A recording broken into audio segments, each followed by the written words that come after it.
syukur kepada Allah setelah diguyur hujan, Allah mampukan dan kuatkan hati kita untuk tetap berangkat dan menuntut ilmu. Alhamdulillah ya. Di tengah-tengah dinginnya cuaca begitu ya, enaknya digunakan untuk istirahat. Namun atas izin Allah, Allah pilih kita untuk tetap menghadiri majelis ilmu. Kalian kata ibu,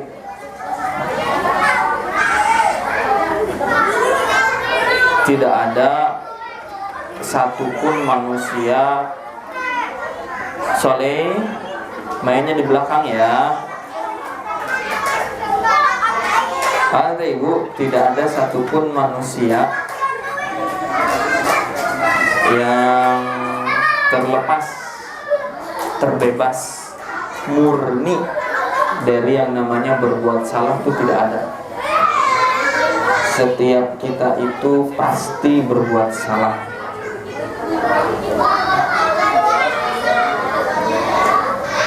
Dan siapapun pasti pernah jatuh pada kesalahan.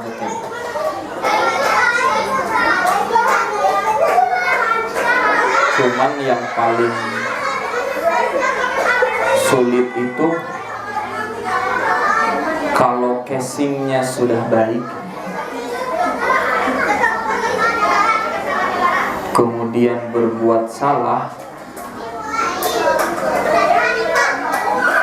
itu dampaknya tidak hanya pada dirinya sendiri, namun terhadap banyak orang. Maka Kang Teteh Ibu termasuk kami semua guru-guru di sini ya. Makanya kita nggak pernah kan ya membiasakan diri teh memanggil satu sama lain teh ustadz ustazah, itu tidak. Buat kita Kang Teteh Ibu, panggilan itu teh memberatkan. Kenapa memberatkan? Karena kita teh berangkat dari belajar bareng-bareng gitu Pak. Bukan berangkat dari yang satu sudah paham, yang satu belum paham. Kita itu berangkat belajar bareng-bareng, saling mengingatkan, hanya dalam rangka tawasau bil haq, tawasau bis sabr.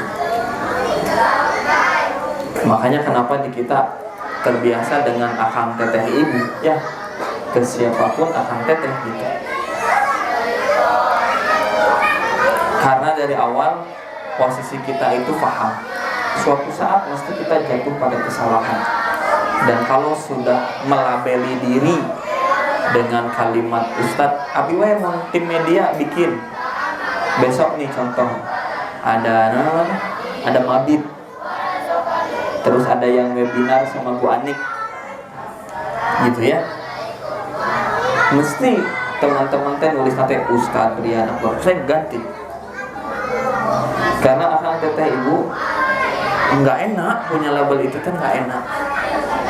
Masyarakat itu, orang-orang itu langsung stigmanya teh sosok ini bersih dari kesalahan. Enggak, kita ini semuanya makhluk yang kullu bani Adam maka manusia wal khata, semua anak Adam itu tempatnya lupa dan salah.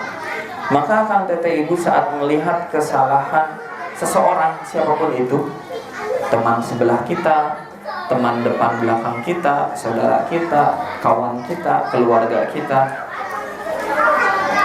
yang pertama yang kita lakukan adalah jangan pernah ambil bagian dosa dari kesalahan teman kita itu dengan menggunjingnya, menggibahinya. Kemudian yang kedua yang harus kita lakukan adalah doakan semoga Allah berikan hidayah, sebagaimana di hadis Arba'in yang sudah kita pelajari, bahwa kalau seseorang itu di akhir hayatnya meskipun dia banyak melakukan kemaksiatan sehingga jarak antara dirinya dengan neraka itu tinggal satu hasta, tapi ketetapan sudah mendahuluinya dan di akhir hayatnya dia berbuat amalan ahli surga, maka itulah yang membuat dia menjadi masuk surga. Maka saat melihat kesalahan itu, doakan supaya oleh Allah diberikan hidayah. Ketiga, kalau kita mampu untuk menasehati, nasihati langsung. Kalau kita mampu untuk menasehati, nasihati langsung. Kita nih orang Sunda, biasanya mayoritas orang Sunda itu orangnya nggak mau ada keributan, senangnya teh damai, senangnya teh rukun, adem ayem begitu ya. Tapi uniknya, dibalik nggak mau ada keributan, damai, rukun, adem ayemnya teh, selalu banyak yang menggerutu.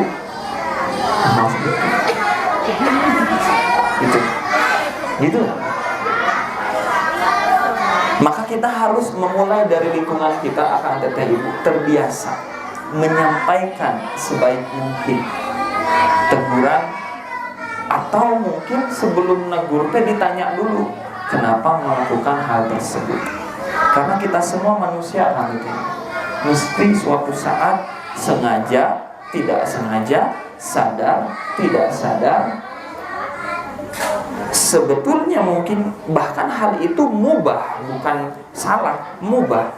Hanya saja karena sudah terimajikan gitu ya, seolah-olah tidak boleh melakukan itu, jadi seolah-olah salah.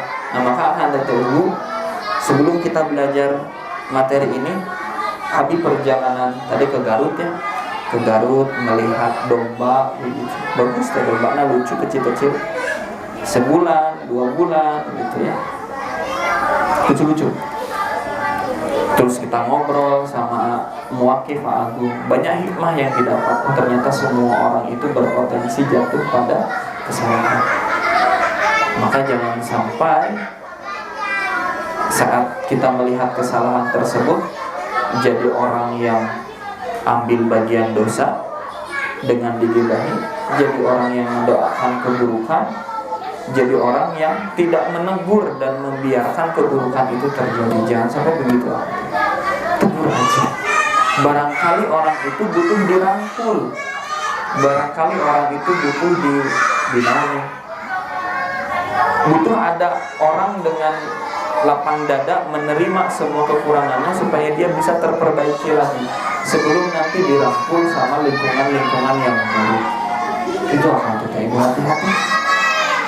Kita yang belajar, kita yang mendalami Al-Quran, membahas ayat setiap harinya, jangan sampai ketika melihat kesalahan pada seseorang itu kita nggak rangkul dia.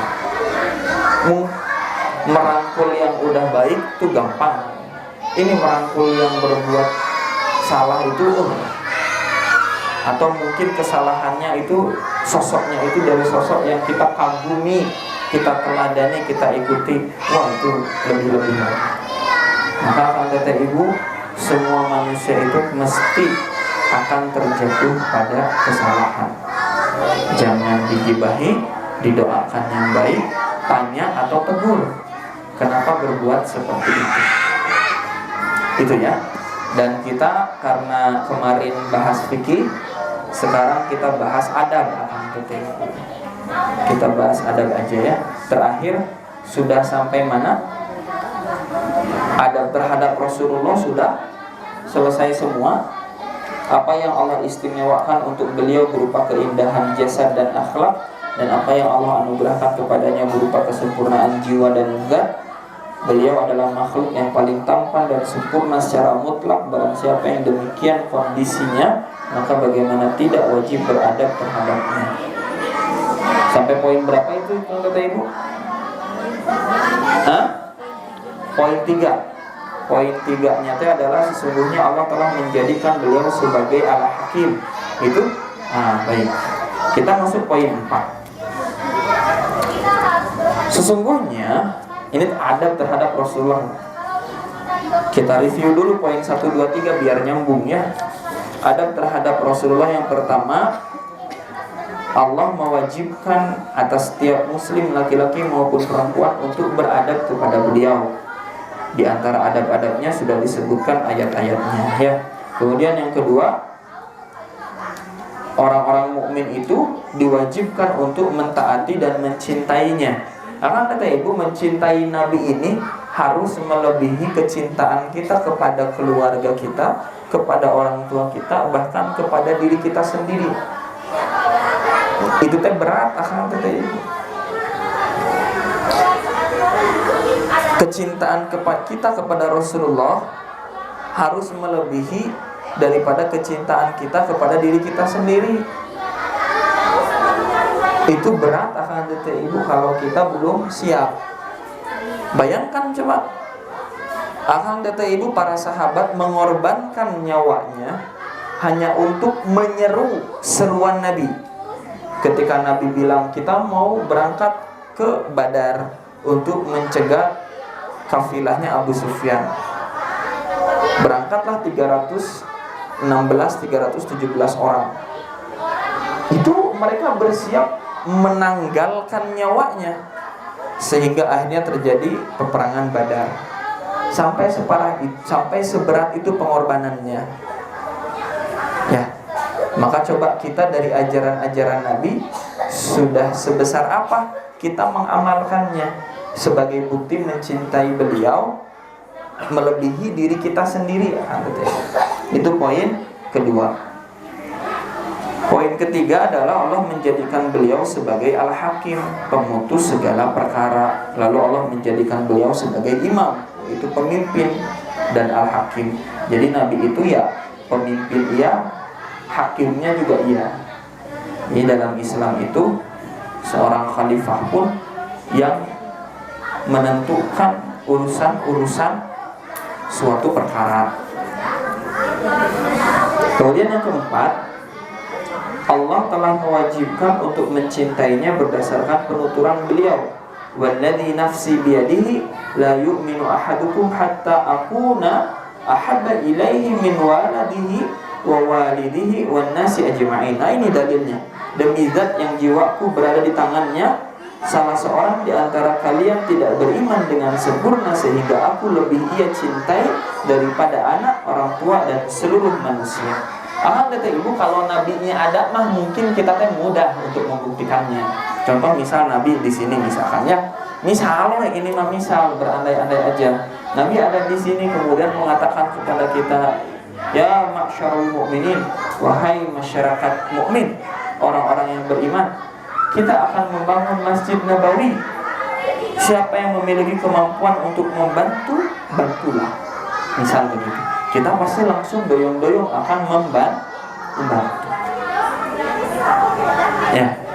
Padahal seruan itu akan terus muncul dari zaman ke zaman, dari generasi ke generasi, seruan untuk menyeru ajaran Nabi. Tapi terkadang kita berat melakukannya.